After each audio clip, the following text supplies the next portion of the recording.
Chapter 17, The Progressive Era, The Origins of Progressivism. Section 2, Women in Public Life. In 1879, Suzette LaFlèche, a young Omaha woman, traveled east to translate into English the sad words of Chief Standing Bear, whose Ponca people had been forcibly removed from their homeland in Nebraska. Later, she was invited with Chief Standing Bear to go on a lecture tour to draw attention to the Ponca's situation. This is a personal quote from Suzette LaFlèche. "We are thinking, men and women, we have a right to be heard in whatever concerns us. Your government has driven us hither and thither like cattle. Your government has no right to say to us, go here or go there, and if we show any reluctance, to force us to do its will at the point of the bayonet. Do you wonder that the Indian feels outraged by such treatment and retaliation, although it will end in death to himself?" And that's quoted from Bright Eyes. LaFlèche testified before congressional committees and helped win passage of the Dawes Act of 1887, which allowed individual Native Americans to claim reservation land and citizenship rights. Her activism was an example of a new role for American women who were expanding their participation in public life. Before the Civil War, married middle-class women were generally expected to devote their time to the care of their homes and families. By the late 19th century, however, only middle-class and upper-class women could afford to do so. Poorer women usually had no choice but to work for wages outside the home. On farms in the South and in the Midwest, women's roles had not changed substantially since the previous century. In addition to household tasks such as cooking, making clothes, and laundering, farm women handled a host of other chores such as raising livestock. Often the women had to help plow and plant the fields and harvest the crops. As better paying opportunities became available in towns, and especially cities, women had new options for finding jobs, even though men's labor unions excluded them from membership. At the turn of the century, 1 out of 5 women held jobs. 25% of them worked in manufacturing. The garment trade claimed about half of all women industrial workers. They typically held the least skilled positions, however, and received only about half as much money as their male counterparts, or less. Many of these women were single and were assumed to be supporting only themselves, while men were assumed to be supporting families. Women also began to fill new jobs in offices, stores, and classrooms. These jobs required high school educations, and by 1890, women high school graduates outnumbered men. Moreover, new business schools were preparing bookkeepers and stenographers, as well as training female typists to operate the new machines. Many women without formal education or industrial skills contributed to the economic survival of their families by doing domestic work, such as cleaning for other families. After almost 2 million African American women were freed from slavery, poverty quickly drove nearly half of them into the workforce. They worked on farms and as domestic workers and migrated by the thousands to big cities for jobs as cooks, laundresses, scrub women, and maids. Altogether, roughly 70% of the women employed in 1870 were servants. Unmarried immigrant women also did domestic labor, especially when they first arrived in the United States.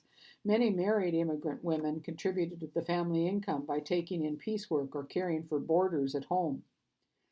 Dangerous conditions, low wages, and long hours led many female industrial workers to push for reform.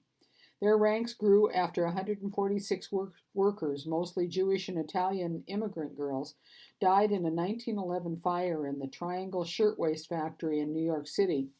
Middle and upper-class women also entered the public sphere. By 1910, women's clubs at which these women discussed art or literature were nearly 500,000 strong.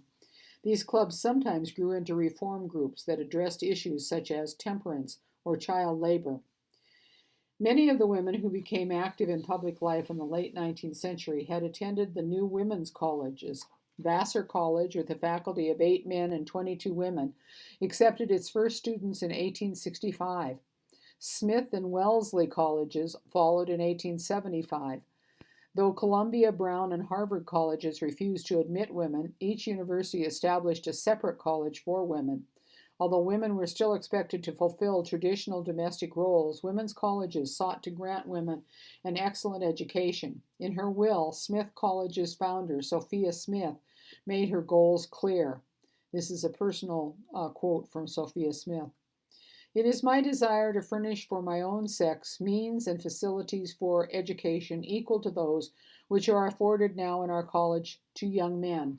It is not my design to render my sex any less feminine, but to develop as fully as may be the powers of womanhood and furnish women with means of usefulness, happiness, and honor now withheld from them. End quote. By the late 19th century, marriage was no longer a woman's only alternative. Many women entered the workforce or sought higher education. In fact, almost half of college-educated women in the late 19th century never married, retaining their own independence. Many of these educated women began to apply skills to needed social reforms. Uneducated laborers started efforts to reform workplace health and safety. The participation of educated women often strengthened existing reform groups and provided leadership for new ones.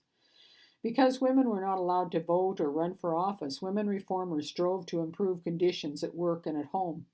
Their, quote, social housekeeping, end quote, targeted workplace reform, housing reform, educational improvement, and food and drug laws.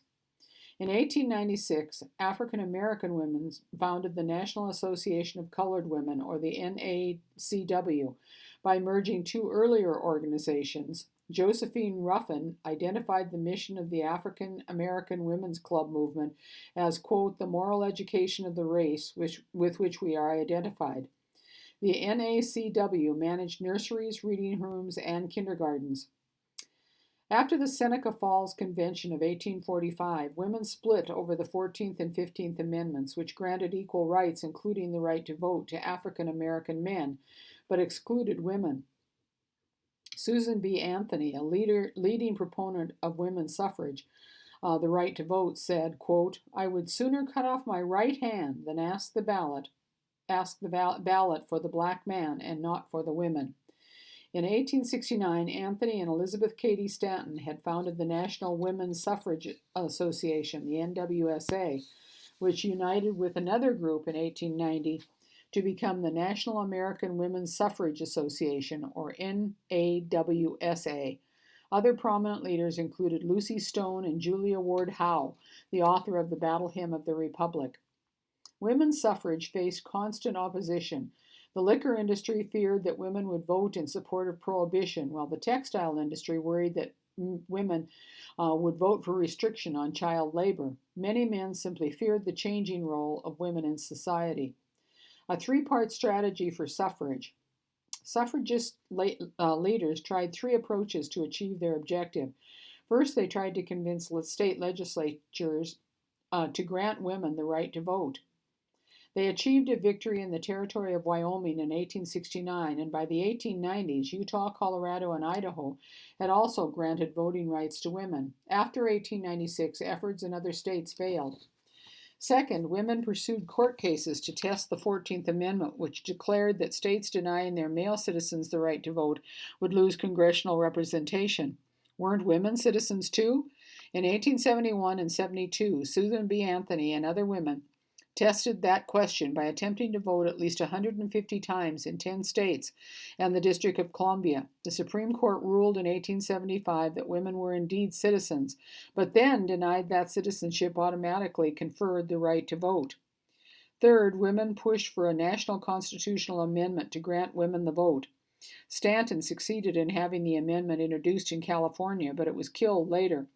For the next 41 years, women lobbied to have it reintroduced, only to see it continually voted down.